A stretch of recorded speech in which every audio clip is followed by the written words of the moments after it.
Now, before the end of this school year, you may want to save what you've done this year in Schoology so that you can use it again next year. Now, you may not want to, I mean, that's fine, but this will allow you to keep your assignments, to keep the things that you've done in Schoology. You can transfer those over to your new courses next year. So this is what you need to do, and you need to do it before the end of this school year. You can do it afterwards, but it's a whole lot easier if you do it before the school year ends. So here's what you need to do.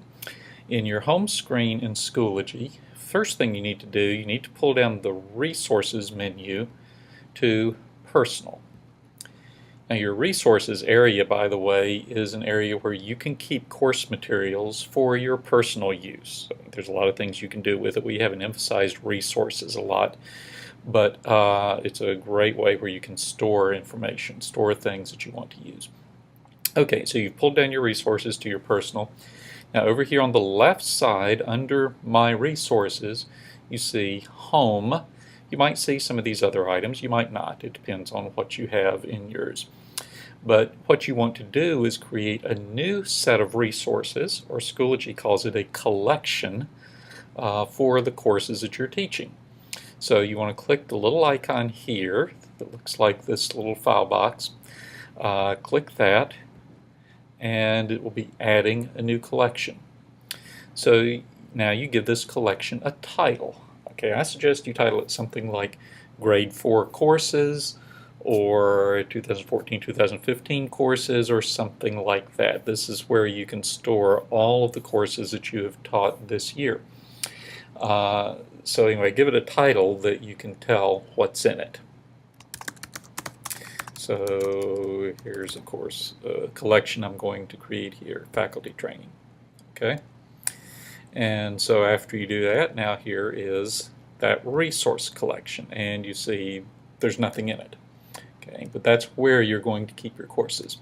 Now, the next thing you do, go up here to Courses, and you have to do this for each course that you teach. You can't do it for all of your courses all at once. You have to do it for each course individually.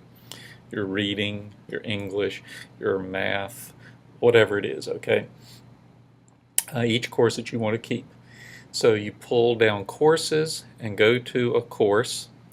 And go say, okay, here's the course that I teach, okay? And then at the top of this course, go up here to Options and go Save Course to Resources. Now it's going to ask you, where do you want to save it? Here are the collections that you have. It defaults to the home collection, but you notice here are things that you can store it to. Here's the faculty training collection I just made.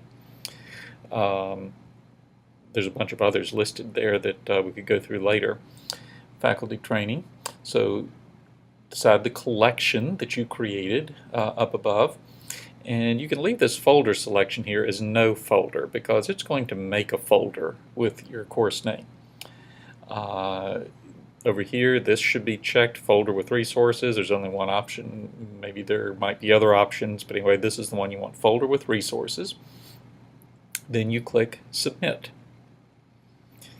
And in a minute here, then it will say up here your large operation is currently being executed because Schoology is having to go through and make copies of all the materials that you have and copy them into your resources. This is not changing what you have in your course this year.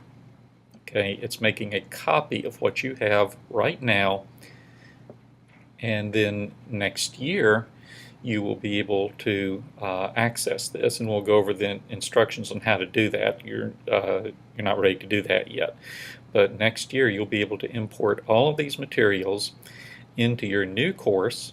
So then all you have to do is go through and change things like due dates and that type of thing. So that's how you store it. And like I say, you want to do this before the end of this school year. That'll be the easiest time to do it. Now let me show you what it looks like in your resources. Your course has been stored there, you've copied it over, and so you go to your personal resources, go to the collection that you created, and you notice here is a folder for that course. Okay, you can open that folder and you'll see here it has the folders that you had in your original course. You open a folder and here are all of the assignments. Okay, it doesn't have due dates, and it doesn't keep like student grades and submissions, all those things. It's just your assignments, all the materials that you posted in your course. If you posted extra files, they're there. Whatever you put in that course is here. So that's what is being stored. And like I say, next year or before the school year begins, I'll go over information about how you can get this information and put it into your new school year.